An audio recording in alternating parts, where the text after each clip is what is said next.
ever find yourself asking, like, why do bad things happen to good people? Yeah. It's like this question that's been around forever. Oh, absolutely. And it's a question that Rabbi Harold Kushner Right. really wrestled with in his book, When Bad Things Happen to Good People. Yeah. So today we're going to like dive deep into his ideas Okay. and explore not just like possible answers, Right. but also like where those answers kind of Yeah. fall short. Yeah. So get ready because some of these ideas might challenge, what you already think. Oh, yeah. It's definitely a deep dive, for sure. Yeah. That makes us face some, like, uncomfortable Yeah. truths about suffering and our place, in the universe and everything. Absolutely. And Kushner's own journey with this started with a really personal tragedy. Right. His son, Aaron, was diagnosed with progeria. Yes. It's this rare, Right. fatal condition that causes rapid aging. Right. So imagine being a parent, a man of faith, Okay. and you get news like that. Yeah. Kushner talks about this feeling of just overwhelming unfairness, Right. Yeah. questioning God's justice. Yeah. And I think that's something a lot of us can relate to, right? Oh, absolutely. When life throws you a curveball, Uh-huh. it's natural to ask, why me? Right. Or why them? Yeah. Yeah, and what's so powerful about Kushner's writing is that he doesn't shy away from those raw emotions, right? Yeah. He doesn't try to sugarcoat Right. the pain. He doesn't offer these simple platitudes. Right. He really jumps right in to the heart of the struggle, and he acknowledges the anger and the confusion, Right. the sense of betrayal even that can come with suffering. Absolutely. And he uses this really powerful example to kind of illustrate this. Okay. He tells this story of an Israeli mother who cries on her son's birthday. Not out of sadness, but because it means he's a year closer to mandatory military service. Oh, wow. Yeah. So it's this anticipatory grief, Right. this awareness that life is fragile. Right. And I think that resonates with all of us, Absolutely. We know that bad things can happen, and sometimes that fear Yeah. of those bad things happening is a kind of suffering itself. Absolutely. And it's in those moments of fear and uncertainty, right? Yeah. That we often turn to those traditional explanations for suffering. Yeah. Trying to make sense of what seems senseless. Absolutely. And one of the most common explanations is the idea that suffering is like punishment for sin. Right. Kushner even quotes Proverbs, which states, "No ills befall the righteous, but the wicked are filled with trouble." Right. But then he puts that up against the reality that good people experience hardship all the time. Right. Right. It's not this neat cause and effect, right? Yeah. Yeah. And clinging to that belief that suffering is punishment can have some really harmful consequences. Kushner shares a story about a couple who lost their daughter to a sudden illness. Right. And they were just consumed by guilt. Yeah. Convinced that because they hadn't fasted on Yom Kippur, Right. God was punishing them. Right. It's heartbreaking, right? Because this belief, instead of comforting them, Right. just added another layer of pain to their grief. Yeah. It underscores the danger, really, of trying to find that direct connection, right, between our actions and the suffering we experience. Right. Because it can lead to, you blame yourself. Right. And you get this distorted view of God. Yeah. Right, Yeah. as this vengeful figure. Instead of offering comfort, Right. it reinforces this idea that we're somehow in control. Right. That if we just do all the right things, Right. we can avoid pain and tragedy. Right. But life doesn't work that way. No. Yeah. So if we can't always understand suffering through this lens of, divine retribution, Right. what other explanations are there? Yeah.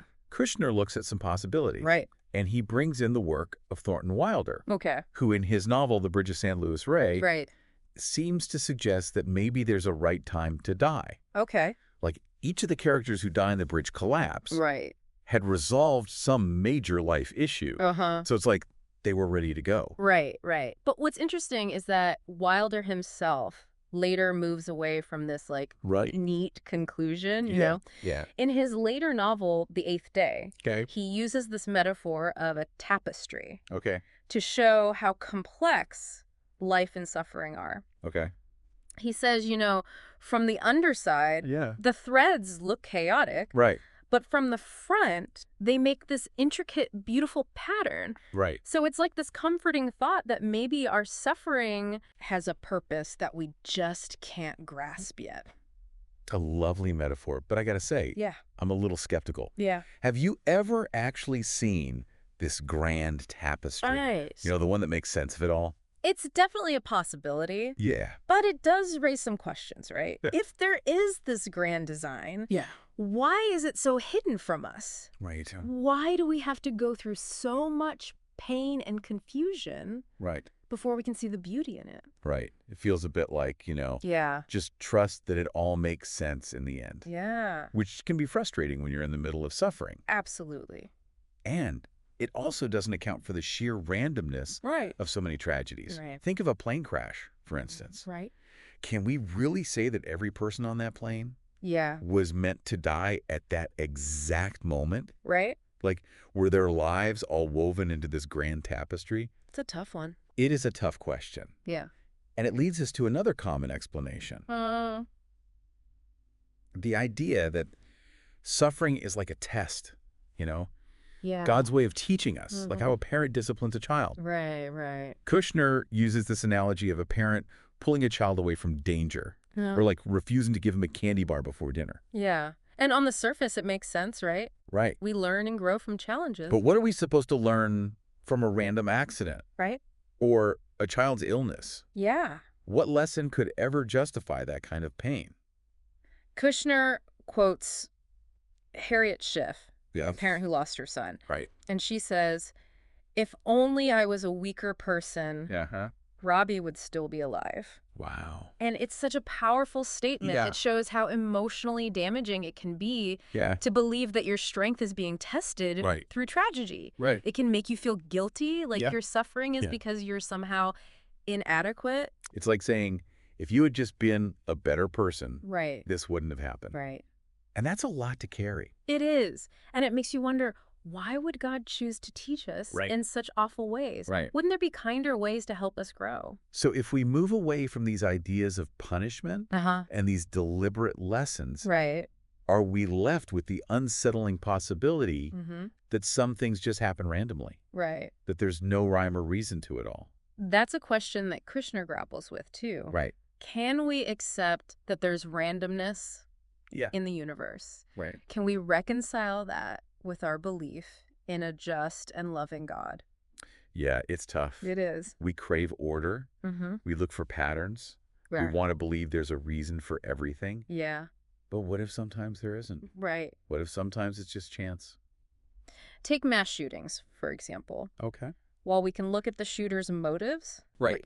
the victims are often in the wrong place at the wrong time. Right. Just by pure chance. Yeah. It wasn't fate. Right. It wasn't part of some big plan. Right. It was random. Let's say with natural disasters, right? Yeah. We understand the science behind them, Yeah. but the path of destruction can seem so arbitrary. Right. One house is destroyed, the one next to is fine. Right. It feels random, Yeah. unfair, Uh-huh. and hard to accept.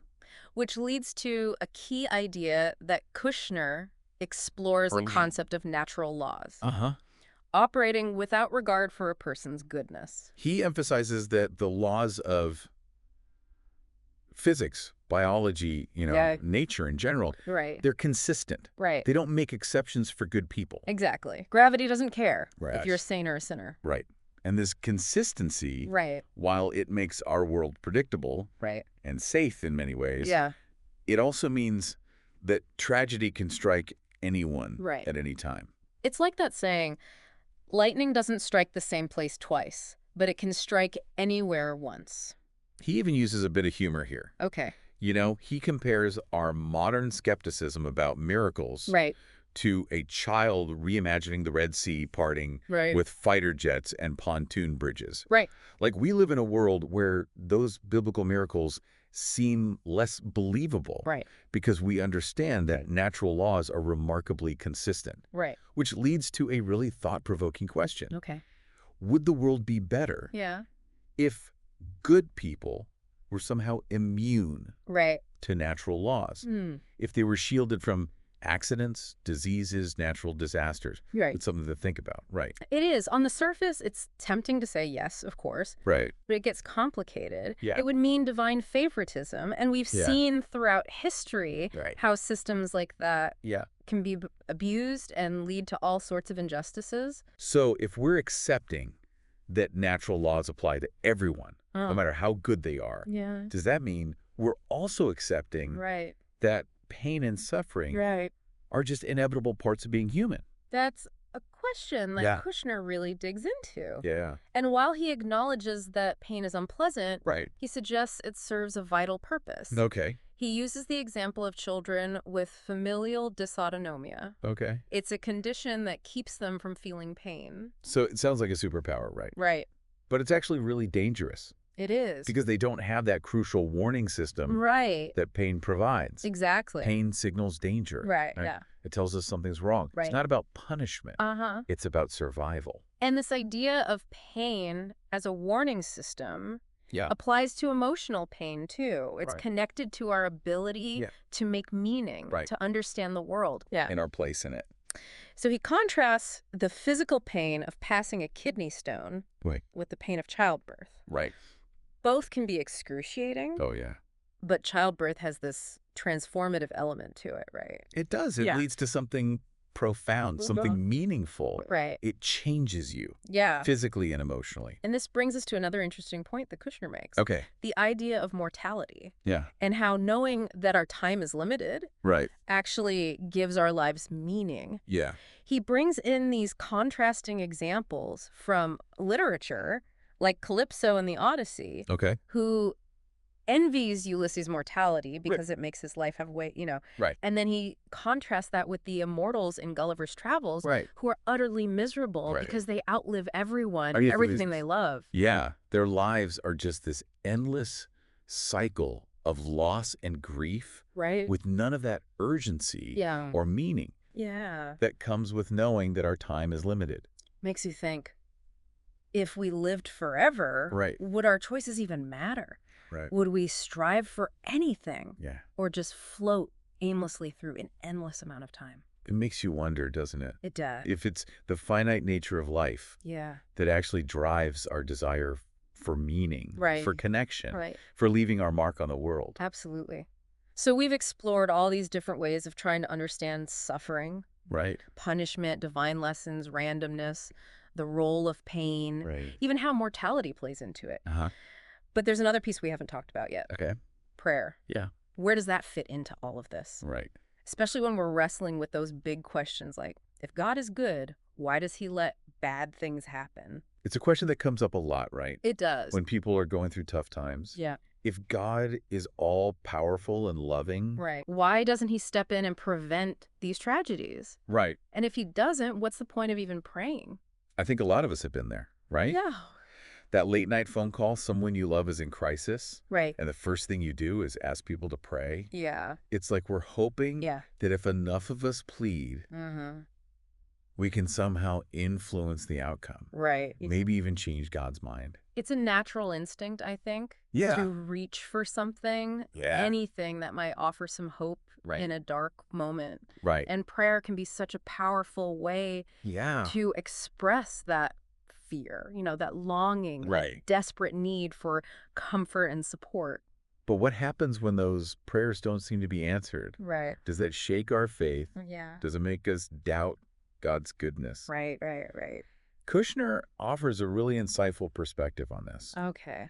He says that while prayer can't guarantee miracles, it can offer a different kind of help. Okay, I'm curious. What does he mean by that? Well, he draws on the work of Emil Durkheim, this sociologist, who said that the main function of religion is to connect us to each other.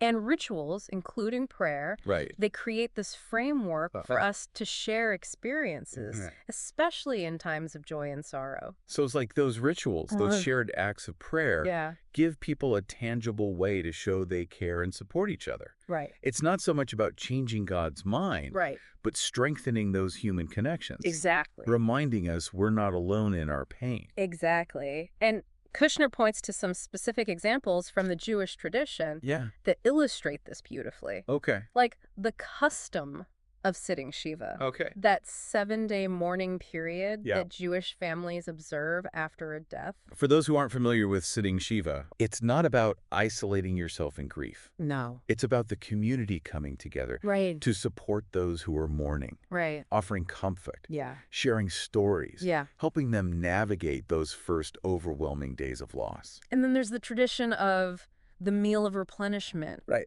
Where friends and neighbors bring Yeah. food to those who are grieving, Right. making sure they're taken care of when Yeah. they might not be able to take care of themselves. And Right. it's a beautiful symbol of the Yeah. community stepping in Right. to give practical and emotional support. And even the mourner's Kaddish. Right. That prayer, recited for 11 months after a death, Yeah. is often said in a congregation. Right. So it's not just a personal expression of grief, Right. but a communal act Uh-huh. that acknowledges the loss Right. and affirms that life and faith go on. All of these rituals, these shared practices, Yeah. they reinforce the idea Yeah. that even in grief, we're connected to something bigger than ourselves. All right. We're part of a community that cares, that understands, Right. that will walk with us through those dark times. It's powerful stuff. It is. And it makes me think about how prayer, in this context, Yeah. isn't about begging for favors Right. or demanding specific outcomes. Right. It's about opening ourselves up Yeah. to a deeper connection, Yeah. both with God and with each other. Exactly. And that can be incredibly healing It can. on its own. Yeah. It helps us tap into strength and resilience that we might not even know we have. Yeah. So if we're shifting our understanding of prayer Right. away from this transactional model, Right. what does that mean for our relationship with God? Yeah. How do we approach prayer in a way that feels real and meaningful? Kushner suggests that instead of trying to bargain with God, Right. we focus on seeking strength and guidance. Yeah.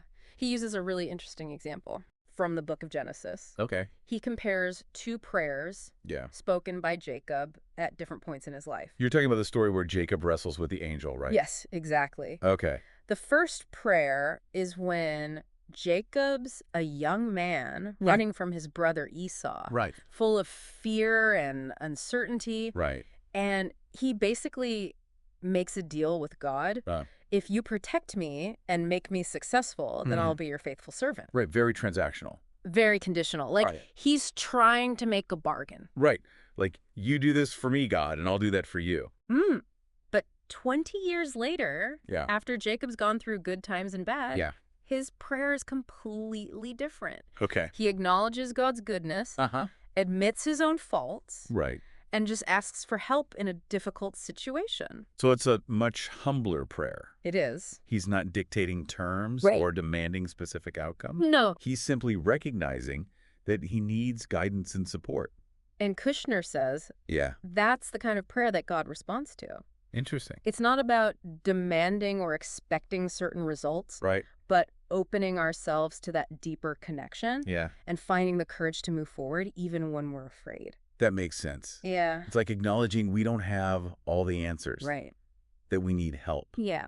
That we're willing to trust in something bigger than ourselves. Right. Even if we don't fully understand it. He emphasizes that we can't just pray our problems away. Right. Life is going to be messy and challenging no Right. matter how devout we are. Right. But prayer can help us find that strength Yeah. to face those challenges Right. with courage and grace. It's not about escaping the storm, but weathering it with a sense of hope and resilience. Exactly. And that brings us back to this question of finding meaning in suffering. Yeah. If it's not a punishment, if it's not a test, Right. if it's not part of some big divine plan, Right. does it have any meaning at all? Right. It's the question that lingers, isn't it? It does. If we let go of all those neat explanations, Right. are we left with meaninglessness? Kushner acknowledges the difficulty of this, Yeah. but he ultimately argues Right. that we have the power Yeah. to create meaning from our experiences, Right. even the most painful ones. He shares a powerful story about Martin Gray, Right. a Holocaust survivor Right. who lost his family in a fire. I've heard of Martin Gray. Yeah. He wrote a book about his experience, didn't he? He did. Yeah. And what's so remarkable is that instead of getting lost in blame and despair, Right. he chose to focus on preventing future fires. Wow. He became a firefighter, Wow. dedicating his life to helping others. That's amazing. It's an incredible example of turning tragedy into Yeah. positive action. It's like he refused to let suffering define him. to have the final word. Right. He chose to create meaning from it, Uh-huh. to make his pain into something purposeful and life-affirming. Right. And this leads Kushner to bring up this concept from theologian Dorothy Soul called the devil's martyrs. That's a pretty stark image. Yeah. Who are the devil's martyrs? They are those whose suffering leads them to despair, Right. to lose faith in others, in God, in the goodness of the world. So it's like their suffering becomes proof that life is meaningless. Right, like a kind of anti-miracle. Right. And Kushner suggests that we have a choice in how we respond to suffering. Right. We can let it break us, or we can find ways to make it a testament to resilience and love and hope. So it's not about pretending the pain isn't there or that it doesn't matter. Right. It's about choosing how we incorporate it into our lives. Right. How we let it shape us. Which brings us to a really important question. If God doesn't cause or prevent suffering, what is his role? Yeah. Where is he in all of this? It's the question so many people get hung up on, right? It is. If God isn't actively intervening, does that mean he's distant? Right. Uncaring? Kushner suggests that maybe God's presence is revealed in different ways. Right. Maybe not through big miracles, but through the subtle ways that good comes out of even the darkest situations. He offers some really thought-provoking examples, like how we've eradicated diseases through human ingenuity. Right. Could we see those medical breakthroughs as divinely inspired? Right. A testament to our God-given ability to solve problems and show compassion. It's a different way of thinking about God's role. Right. It is. Maybe it's not about direct intervention, but about empowering us to be agents of healing and change in the world. And he also points to acts of selflessness and courage in the face of tragedy. Those times when people overcome their own fear and pain to help others, to offer comfort, to rebuild. Right. It's like we catch a glimpse of that divine spark inside us. And even our own capacity for empathy. Right. To be outraged by injustice. Yeah. That reflects a moral compass. Yeah. That aligns with a God who cares about righteousness and compassion. Absolutely. So maybe God's presence isn't always about what he prevents. Right. But about what he inspires. What he calls forth from within us. I think that's a beautiful way to put it. Yeah. It leads us to a deeper understanding of faith. Right. One that doesn't run from the tough questions. Yeah. But finds God in the messy reality of human experience. I love that. Yeah. It's not blind acceptance. Oh, no. It's about grappling with these hard truths. Right. And finding a way to hold on to hope. Yeah. Even when the world feels chaotic and unfair. And maybe that struggle, that questioning, trying to make sense of our faith, and the reality of suffering, maybe that is a form of faith in itself. It's about choosing to believe even when we don't have all the answers. Right. Even when we're surrounded by pain and doubt. Exactly. And that's such a powerful message. It is. Especially for anyone who's ever felt lost or alone in their suffering. Right. It reminds us we're not expected to have it all figured out. Right. That it's okay to ask questions, to wrestle with doubt, to seek support and comfort from others. And it also reminds us that even in the darkness, there are still glimmers of light. Right. There are acts of kindness, moments of grace that remind us that love and hope are still present in the world. It's about choosing to see those glimmers, to hold on to those moments, and to let them fuel our own acts of compassion and resilience. And maybe in those acts, we find a deeper connection with God, a sense of purpose and meaning that goes beyond the pain and confusion of suffering. This has been such a thought-provoking conversation. It has. And I think it's fitting that we're ending this part of our deep dive with this focus on choice. Right. On the power we have to decide how we respond to suffering. Yeah. In ways that affirm our faith and our humanity. Even when the answers seem hard to find. It's about choosing to believe that even in the darkest night, the dawn will come. And that even in brokenness, right, there's always potential for healing and growth and transformation. Absolutely. But before we wrap up completely, I know you put together a 10-point summary. I have. For our listeners. Yeah. A way to sort of condense those key takeaways. Right. From our exploration of Rabbi Kushner's work. Yeah, I think these points, they not only sum up what we've talked about, but they also give us a framework for handling those times when life throws us curveballs. I'm ready whenever you are. All right. Let's recap Okay. what we've learned from Rabbi Kushner about why bad things happen to good people. Yeah. Point number 1. Okay. Bad things do happen to good people. Yeah. It's universal. Right. It makes us question everything. Right. Like, is life even fair? Yeah. What about God? Yeah. We might feel angry, confused, Right. even betrayed. Yeah. Those feelings are normal. Yeah. It's okay to feel them. Absolutely. It's about recognizing that suffering is a part of life. Exactly. It doesn't pick and choose. Point number 2. Okay. Traditional explanations. Right. Like, suffering is punishment for sin. Yeah. They often don't hold up. Right. They don't always fit what we see happening around us. Right. And they can make us feel guilty. Yeah. Like we did something wrong. Exactly. As we talked about, sometimes it just isn't a direct link between our actions and our suffering. Point number 3. Okay. Finding meaning in tragedy can be nice. Right. But we have to acknowledge that sometimes things just happen randomly. There's no bigger reason. Yeah. At least not one that we can see right away. Right. This randomness is tough to swallow. Yeah, it is. But it's part of living in a world where we're not in total control. Letting go of needing a reason for everything can actually be freeing. Yeah. Even if it feels weird at first. Point number 4. Okay. We may never completely get why certain people suffer. Right. But pain, physical and emotional, is part of what it means to be human. Yeah. It can be a warning sign. Right. Like alerting us to danger. Exactly. Or telling us to get help. And it can also help us grow, change for the better, and appreciate life more. It's about recognizing that pain, even though it's awful, often serves a purpose. Right. Even if we don't see it right away. Point number 5. Okay.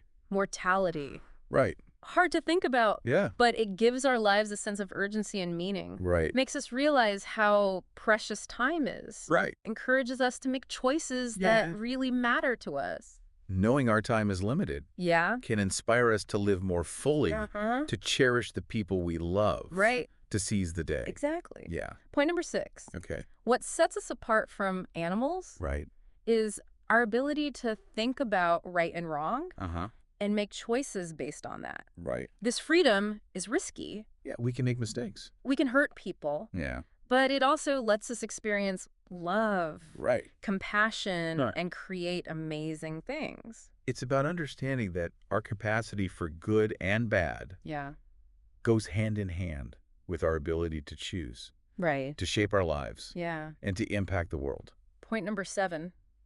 Okay.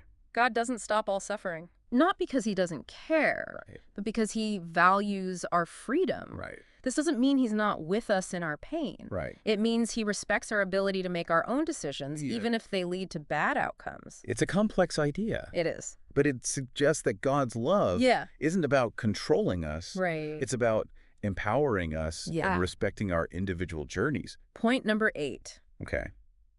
When bad things happen, it's easy to feel guilty, to blame ourselves or others, even to feel jealous. Yeah. But if we hold on to those feelings, they can really hurt us. Right. We got to remember, we're not always in control. Right. Sometimes things happen, and we just don't understand why. It's about letting go of the need to find fault, whether in ourselves or others, and focusing on moving forward with compassion, with understanding. Point number 9. Yeah. Prayer might not change what's happening around us, Yeah. but it can help us connect with others and find strength within ourselves. Right. It's a way to express our fears and hopes and to connect with something bigger than ourselves. It's about understanding that prayer isn't a magic spell Right. to get what we want, No. but it's a powerful practice Yes. for finding hope, gratitude, and connection, Yeah. even when things are rough. And finally, point number 10. Okay. We might not find meaning in suffering right when it happens, Right. but we can create meaning over time by focusing on how we respond, how we grow, and how we use those experiences to help other people. It's about realizing that even in the darkest times, we still have the power to choose hope, to look for healing, and to find ways to make our lives a testament to resilience, to love, to that strength inside each of us. Those are the 10 key takeaways. That's a lot to think about. It is. Take your time with it. Yeah. Come back to these points as you keep pondering these questions about life, suffering, and faith. This has been a truly rich and insightful exploration Yes. of Rabbi Kushner's work. Yeah. And what really strikes me Uh-huh. is this emphasis on choice. Yeah. Yes, bad things happen, Right. but we get to choose how we react. Absolutely. We can choose to find meaning, Yeah. to seek support, Right. to connect with others, Yeah. and to hold on to hope, Uh-huh. even when we're hurting and unsure. And maybe in making those choices, Yeah. we find a faith that isn't about avoiding the tough stuff, Right. but about embracing the whole human experience. Yeah. The good and the bad. Right. The highs and the lows. Beautifully said. Thank you. Until next time, keep searching, keep asking those questions, and keep diving deep.